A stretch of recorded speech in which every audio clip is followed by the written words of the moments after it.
Hoje é mais um dia em que o mundo se despede de pessoas que não voltarão. Alguns eram conhecidos, outros anônimos, mas todos deixaram sua marca. Pais, filhos, amigos, amores.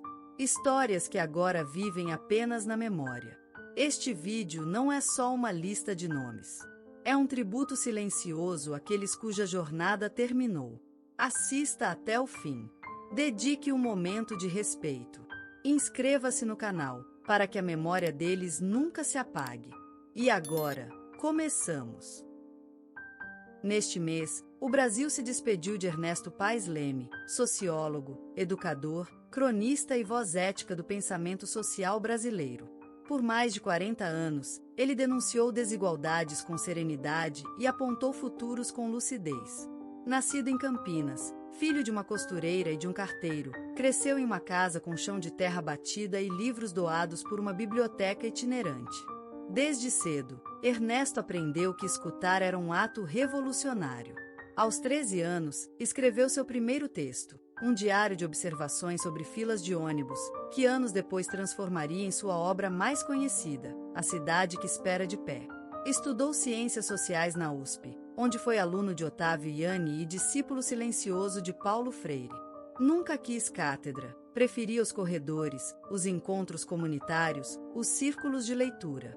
Em 1997, fundou o Instituto Escuta Brasil, que promovia debates públicos entre jovens de periferia e pensadores nacionais. Em 2005, recebeu o Prêmio Nacional Darcy Ribeiro, concedido pelo Ministério da Educação, por unir prática acadêmica e pedagogia popular em territórios vulneráveis. Ernesto reagiu com sua típica modéstia: ensinar não é levar resposta. É abrir espaço para perguntas que estavam presas. Escreveu mais de 15 livros, entre ensaios, crônicas e cartas públicas. Mas evitava os holofotes. Dizia que a vaidade é uma forma de surdez. Sua vida doméstica era simples. Casado com Clarice, psicóloga, com quem viveu por quase 40 anos. Tiveram 2 filhos, Sofia e Caetano. Adorava cozinhar feijão tropeiro aos sábados, ouvir Milton Nascimento no rádio velho da cozinha e cuidar de cactos que nunca nomeava. Durante a pandemia, criou uma série de podcasts chamada Caminhos que Respiram, onde lia cartas reais de educadores do sertão. Os episódios tornaram-se referência em programas de formação docente no país. Ernesto nunca se aposentou. Em abril, fez sua última palestra, um encontro virtual com professores de escolas públicas do Acre. Estava cansado, mas sorria. Terminou dizendo: "O Brasil ainda cabe dentro de um círculo de escuta. É só desenhá-lo com cuidado." Morreu em Campinas, na mesma rua em que escreveu seus primeiros pensamentos, ainda adolescente. Sua escrivaninha permanecia organizada, com um bilhete preso na luminária. Antes de falar, tente escutar o silêncio. Ernesto Paes Leme deixou para trás não apenas memórias, mas uma era inteira encarnada em suas palavras, ideias e alunos. Neste mês, o Brasil se despediu de Helena Duarte, atriz, dramaturga e defensora incansável da cultura popular, que dedicou mais de 5 décadas à valorização das vozes invisibilizadas do país. Nascida em Salvador, filha de uma professora de literatura e de um pedreiro, Helena cresceu entre livros emprestados e ensaios de capoeira. Desde criança sentia que a rua era palco e que toda mulher preta do bairro era uma personagem esperando ser escrita. Aos 17 anos, fundou um pequeno grupo teatral com amigas, que mais tarde viria a se tornar o Coletivo A Linha, uma das iniciativas culturais mais importantes do recôncavo baiano. Helena estudou artes cênicas na Universidade Federal da Bahia. Mas sua verdadeira formação veio das ladeiras de São Joaquim, das rodas de samba, dos terreiros. Sua obra mais conhecida, Corpo do Vento, estreou em 1994 e foi um marco na dramaturgia afro-brasileira, dando voz às mulheres que criavam filhos, festas e resistência com o mesmo silêncio profundo. Em 2006, recebeu o Prêmio Nacional de Teatro Abdias do Nascimento, por promover uma dramaturgia enraizada na memória coletiva afro-brasileira e dar protagonismo a narrativas femininas esquecidas. A premiação abriu portas para turnês internacionais, mas Helena recusou convites para morar fora. Meu palco tem cheiro de dendê. E saudade não entra em cena comigo. Além de atuar e escrever, foi professora e orientadora de mais de 100 espetáculos comunitários. Criou o projeto Palavra que Dança, levando oficinas gratuitas de teatro para jovens de comunidades quilombolas. Muitos de seus alunos se tornaram educadores e artistas. Na vida pessoal, Helena era afetuosa, mas reservada. Teve um único casamento, com o músico Raul Barbosa, com quem viveu por 23 anos. Não tiveram filhos, mas ajudaram a criar 3 sobrinhos. Em casa, Helena gostava de cozinhar acarajé ao som de Clara Nunes, escrever cartas à mão e cuidar de orquídeas. Nos últimos anos, foi diagnosticada com um câncer no pâncreas. Recusou o tratamento mais agressivo. Preferiu o tempo e o afeto. Sua última aparição pública foi na escadaria do Teatro Castro Alves, onde leu um trecho de sua peça Terra Molhada, O que não vira lembrança, afunda. Faleceu em Salvador, na mesma rua onde encenou sua primeira peça improvisada com bonecas de pano. No armário, encontrou-se um bilhete que dizia: "Se meu corpo descansar, que minha voz continue em roda." Helena Duarte deixou para trás não apenas memórias, mas uma era inteira encarnada em suas palavras, ideias e alunos. Hoje, quando Rodrigo Santoro surge em uma tela, seja como imperador persa, padre abnegado, amante trágico ou cowboy filosófico, há um instante em que o tempo para. O rosto, esculpido em silêncios e nuances, não apenas representa um personagem, ele escava algo dentro de quem assiste. Há em seus olhos uma espécie de memória antiga, como se antes de cada fala, houvesse um eco de infância, um segredo de menino guardado no peito. Ele é reconhecido no mundo inteiro. Mas antes de ser nome global, foi Suspiro. Suspiro de sua mãe, Maria José Junqueira dos Reis, artista plástica e poetisa dos pequenos gestos. Antes de ser protagonista de épicos e dramas, foi riso de criança no quintal de Petrópolis, no dia 3 de agosto de 1975. Antes de carregar na voz a firmeza do ofício, ouviu canções de ninar e o som dos talheres batendo no jantar familiar. O lar onde Rodrigo nasceu não era feito de luxo. Era feito de detalhes. O cheiro de tinta a óleo, os vinis do pai, Francesco Santoro, engenheiro italiano de fala comedida e olhar terno, as plantas da varanda, o baú com desenhos infantis. Na casa, falava-se baixo, mas amava-se alto. O silêncio era hábito, mas nunca vazio. Era contemplação. A infância de Rodrigo foi marcada mais por sensações do que por datas. Lembranças vêm em fragmentos. O frio das manhãs serranas, a luz dourada do fim de tarde entrando pela janela, o som das folhas secas sob os pés. Um boneco de pano com quem dialogava por horas. Um espelho oval onde via-se não como era, mas como poderia ser. O medo do escuro e das tempestades, e a voz da mãe, cantando suavemente para espantar os trovões. Dorme, menino, que a vida é breve, mas os sonhos são eternos.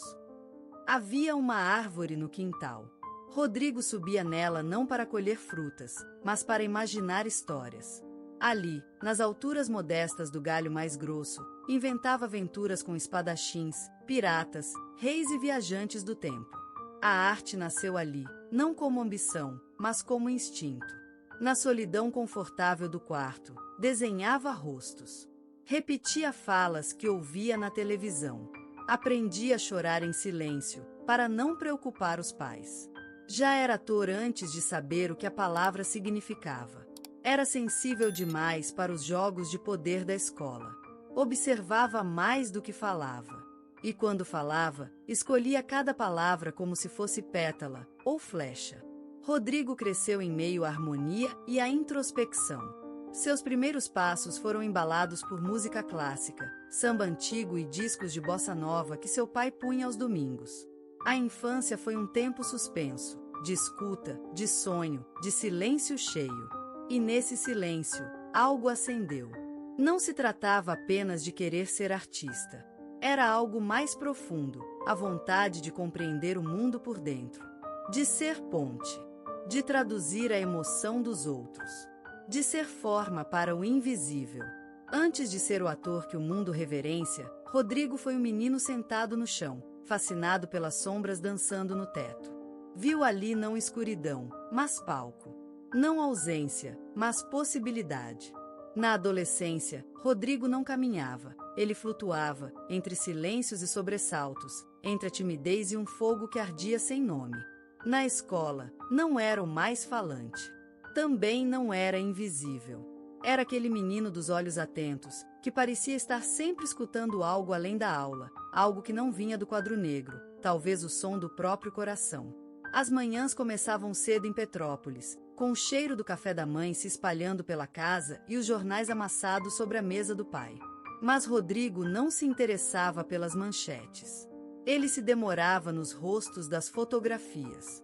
O olhar de um ator, o gesto de uma atriz, o corpo dentro de uma cena. Era ali, nos detalhes, que nascia sua sede. No colégio, os colegas brincavam com sua seriedade. Tá sempre no mundo da lua, diziam. E ele sorria com vergonha. Às vezes se perguntava se havia algo errado com ele. Por que era tão difícil pertencer? Porque tudo o que ele queria era mergulhar num mundo inventado. A primeira vez que pisou num palco foi quase por acaso. Uma professora de literatura montava uma pequena peça para o encerramento do ano letivo. Rodrigo, que mal se destacava nas rodas de conversa, foi chamado para um papel secundário. Um aluno doente, que dizia poucas falas. Mas quando ele subiu no palco, algo mudou. Não dentro dele, ao redor. Era como se a respiração do público entrasse por seus poros. Como se o silêncio da plateia afinasse os contornos de sua alma. As palavras, que antes lhe faltavam nas conversas, agora deslizavam com verdade. A professora chorou. Os colegas aplaudiram de pé. Rodrigo apenas saiu pela coxia com as mãos tremendo, sem saber o que havia acontecido. Mas sabia que queria mais. Na adolescência, a dúvida se misturava à certeza como a luz ao vidro molhado. Ele estudava, lia muito, fazia natação, seguia as rotinas de um filho obediente. Mas à noite, no quarto, escrevia cenas, falas, inventava personagens. O caderno se tornava confidente. Ali ele era inteiro. E ali também nasciam as suas angústias. E se eu não for bom o suficiente? E se ninguém me ouvir? Houve momentos de dor. Uma audição para um curso de teatro que não passou. Um comentário cruel de um professor. Você é bonito, mas falta densidade. Rodrigo guardava tudo, mas não desistia.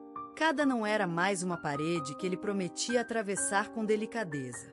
Aos 17, sua voz ainda não era firme, mas sua presença começava a pesar. Foi quando decidiu tentar um curso de comunicação. Parecia mais seguro, mais aceitável, mas algo o incomodava. Ele ia às aulas como quem veste uma roupa emprestada. A inquietação crescia, até que, um dia, pegou um ônibus até o Rio e fez a inscrição para um teste na oficina de atores da Rede Globo. O teatro estava escuro, mas não vazio. No centro do palco, sob um único feixe de luz, Rodrigo respirava devagar. O som da madeira sob seus pés, o cheiro da cortina vermelha envelhecida, o eco da plateia ausente, tudo parecia vivo. Era como voltar ao ponto de partida. Só que agora, ele não era mais o menino que sonhava em ser alguém. Ele era. O primeiro grande papel que mudou tudo não veio com estardalhaço. Veio com medo. Medo de não estar pronto. Medo de se perder. Medo de que a voz crítica que sempre morava dentro dele falasse mais alto do que o aplauso lá fora. Foi em Bicho de 7 Cabeças, onde seu corpo foi habitado por um jovem quebrado, internado à força. Rodrigo mergulhou tão fundo no personagem que, durante semanas, carregou consigo os olhos de quem perdeu tudo. E, talvez, naquele momento, ele tenha entendido, a dor também pode ser casa. O reconhecimento veio como uma onda, forte, brilhante, inesperada. Festivais, premiações, sorrisos de estranhos, entrevistas. Mas por dentro, ele andava em silêncio. Era como se cada elogio revelasse o quão frágil ele ainda se sentia. Em noites de hotel, olhava o próprio reflexo e perguntava: você está aqui por sorte ou por merecimento? Veio Hollywood. E com ela, a necessidade de se traduzir, de explicar quem era, de caber em personagens que não foram escritos para ele. Rodrigo aprendeu novos idiomas, não apenas linguísticos, mas emocionais. Aprendeu a esconder o que doía, a sorrir mesmo quando tudo parecia incerto, a carregar o Brasil dentro do peito como uma promessa. Em 300, foi visto pelo mundo. Xerxes era poderoso, quase divino, mas por trás daquela maquiagem dourada, havia um ator que, entre cenas, escrevia poemas em cadernos pequenos. A fama o abraçou com mãos frias. Ele sorriu para fotógrafos, mas sentia saudade do silêncio de antes, da liberdade de errar sem que alguém apontasse. Vieram escolhas difíceis, projetos recusados, amigos que se distanciaram, relações que se desfizeram diante da estrada agitada. Houve traições, de parceiros, de produtores, até do próprio tempo. Houve dias em que Rodrigo desejava desaparecer, apenas para lembrar-se do que o movia. E havia sempre algo que o puxava de volta, a arte como santuário. Na perda, encontrou força. Na dúvida, buscou verdade. Em um mundo que exige máscaras, ele aprendeu a retirar as suas no palco. Cada papel passou a ser uma parte dele mesmo, fragmentos de medos, de infância, de fé. Quando interpretou o personagem em Heleno, um astro do futebol tomado por demônios internos, Rodrigo não atuou. Ele exorcizou. O sucesso exterior era inegável, mas o verdadeiro triunfo estava no que ele reconstruiu por dentro. A coragem de continuar sensível, mesmo diante do cinismo da indústria. O talento já não bastava. Era preciso resistir, criar, reaprender a amar a própria trajetória.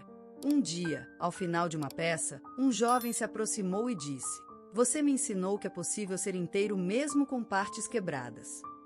Rodrigo não respondeu de imediato. Apenas sorriu com os olhos úmidos. Porque, enfim, ele entendia.